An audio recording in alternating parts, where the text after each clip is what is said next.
Hello guys, അപ്പോൾ ഇന്ന് നമ്മളൊരു മിനി വ്ളോഗായിട്ടാണ് വന്നിട്ടുള്ളത്. സോ ഇന്ന് നമ്മളൊരു ഹൗസ് വാമിങ്ങിന് പോവാണ്. സോ അതിനായിട്ട് നമ്മൾ ഗിഫ്റ്റ് മേടിക്കാൻ വേണ്ടിയിട്ടാണ് ആദ്യം പോകുന്നത്. നമ്മൾ പോയിട്ട് അവട്ടേക്ക് ഇന്നൊക്കെ ഹായ് പറയും. Hi hi. അങ്ങനെ നമ്മൾ അവിടുന്ന് ഒരു ഓട്ടോ കയറിയിട്ടൊരു പാത്രക്കടയിൽ പോയി ഇറങ്ങി. അങ്ങനെ നമ്മൾ അവിടുന്ന് ഒരു കാസറോളാണ് മേടിച്ചിട്ടുണ്ടായിരുന്നത്. പിന്നെ അത് ഗിഫ്റ്റ് പേപ്പറിൽ റാപ്പ് ചെയ്യാൻ കൊടുത്തിട്ടാണ്. അപ്പോൾ എന്നെ അത് നോക്കിക്കാണ്. അങ്ങനെ നമ്മൾ വീണ്ടും ഒരു ഓട്ടോ പിടിച്ചിട്ട് നമ്മൾ ലൊക്കേഷനിലേക്ക് പോവാണ് ഗൈസ്. അപ്പോൾ നമ്മൾ വള്ളിങ്ങാഞ്ഞിലാണ് വീടുള്ളത്. അപ്പോൾ നമ്മൾ വീടെത്തി. അപ്പോൾ അതിൻ്റെ ഡേമിയൊന്നും ഉറങ്ങിയിട്ടൊക്കെ ഉണ്ടായിരുന്നു.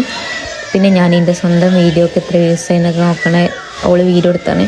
അങ്ങനെ ഏമി തോർക്കപ്രാന്തിൽ വന്ന് നിൽക്കണം കേട്ടോ. അങ്ങനെ നമുക്ക് ചായയൊക്കെ തന്നിട്ടുണ്ടായിരുന്നു. അപ്പോൾ ഞാനും മിന്നും ഷുഗർ കട്ടായതുകൊണ്ട് കഴിച്ചില്ല. നമ്മൾ വെള്ളം കുടിച്ചു. പിന്നെ നമ്മളെ തറവാടാണിത്. പിന്നെ നമ്മൾ കുറച്ച് നേരം അവിടെ പോയിരുന്ന് ഇപ്പച്ചി വരെ വിളിക്കാൻ. അപ്പോൾ പോവാന്ന് പറഞ്ഞപ്പോൾ നമ്മൾ കുറച്ച് നേരം അവിടെ ഇരുന്നു. പിന്നെ കുറച്ചധികം നേരം നമ്മളവിടെ പോസ്റ്റായിരുന്നു കേട്ടോ. പിന്നെ നമ്മൾ ഗെയിം കളിച്ച് അങ്ങനെയൊക്കെ കുറേ നേരം നമ്മളവിടെ ഇരുന്നിട്ടോ. പിന്നെ ഞാനിപ്പോൾ ഉറങ്ങിച്ചിട്ടുള്ളൂ, അതുകൊണ്ട് എൻ്റെ സൗണ്ട് നല്ല മാറ്റം ഉണ്ടാവും. അങ്ങനെ ഇരുന്നിരുന്ന് രാത്രിയായി. അപ്പം നമ്മൾക്ക് ചോറൊക്കെ ഉണ്ടോ. അപ്പം നമ്മൾ ചോറൊക്കെ കഴിച്ചു. പിന്നെ അവരോട് ഗിഫ്റ്റൊക്കെ പൊട്ടിക്കുന്നുണ്ടായിരുന്നു. അതൊക്കെ നോക്കി പിന്നെ ഞാൻ അവിടെ കിടന്ന് കുറച്ച് നേരം. പിന്നെ ഏമിയുടെ തന്നെ സൗന്ദര്യം നോക്കുന്നുണ്ടായിരുന്നു. പിന്നെ ഇപ്പച്ചി വന്ന് ഞങ്ങൾ വീട്ടിൽ വന്നു. അപ്പോൾ ഇന്നത്തെ വീഡിയോ ഇത്രയുള്ളൂ. അപ്പോൾ അടുത്ത വീഡിയോയിൽ കാണാം. Okay, Tata, bye bye.